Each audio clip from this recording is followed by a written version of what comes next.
So, got a new toy.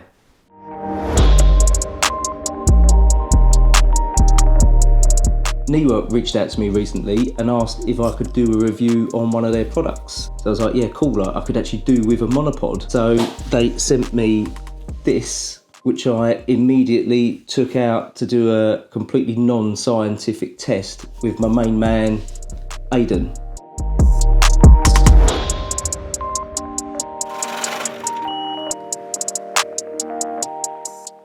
So in these clips, I thought I'd try and show how you can get some more creative shots using the monopod, as opposed to just using it for static shots, which it's going to do a good job of.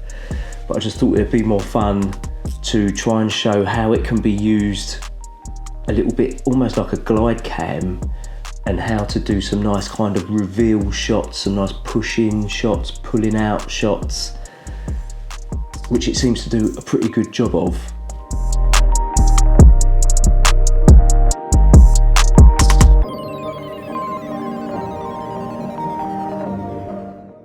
So how can you use it like a Glidecam? Make sure you've got a fluid head, make sure you've got a sliding plate. Once your camera's mounted, you're going to just extend the leg until there's a little bit more weight biased to that end. So it's a little bit heavier that way. Hold the monopod around the top section and off you go. Makeshift Glidecam. You can also hold the whole thing upside down so it's inverted and get some really nice inverted tracking shots. I've had this Neewer fluid head for a while now, and I've had to retrofit this sliding plate to the top. Neewer now do a newer version of their fluid head, the heavy duty version, which has got a sliding plate on the top sort of built in. So I'd definitely go for that option. So the big one is it's affordable. It's only 46 quid in the UK, which I think works out to about $56 or so. It extends from 20 inches to 66 inches. They actually also do an even cheaper version, which is, from what I can see, exactly the same, but aluminium, and that is £28 in the UK, so whatever that works out to in dollars, but you know, so there is an even cheaper option out there. It's made of carbon fibre, so it feels pretty sturdy. It's lightweight at just over half a kilogram. The base is made out of pretty sort of robust, strong plastic. The feet also fold up. Pretty easy to close and open like that. It's got a comfortable foam grip.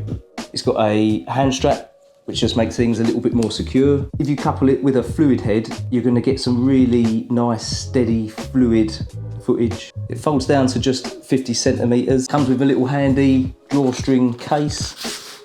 It comes with a spike and a little rubber foot attachment, which you can, so basically you can unscrew the foot, the base bit, and replace it with one of these. I'm not sure if that's something I'd ever really use, but I guess it's handy to know that you've got one that comes included with it.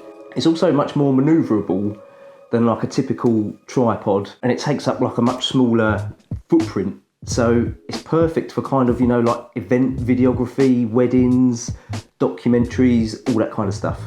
You're never going to get silky smooth footage using this like you are on a gimbal, but I actually quite like the aesthetic of using this and getting just a little bit more movement in the shots. You know, I like that handheld look, and so this does help sort of achieve something a bit more closer to that.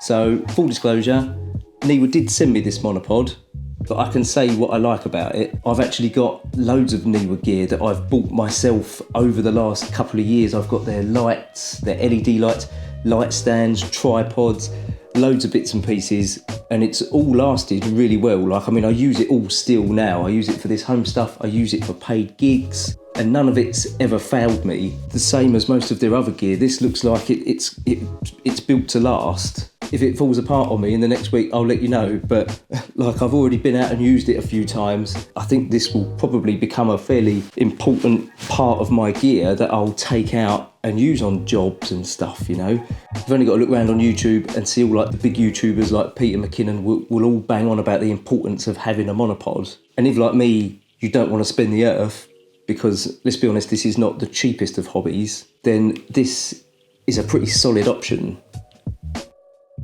Thanks for watching. Hopefully I didn't waffle too much. I'll put the links to all the bits we've been talking about down in the description. If you found it useful, please give it a thumbs up and subscribe, and I'll see you again soon.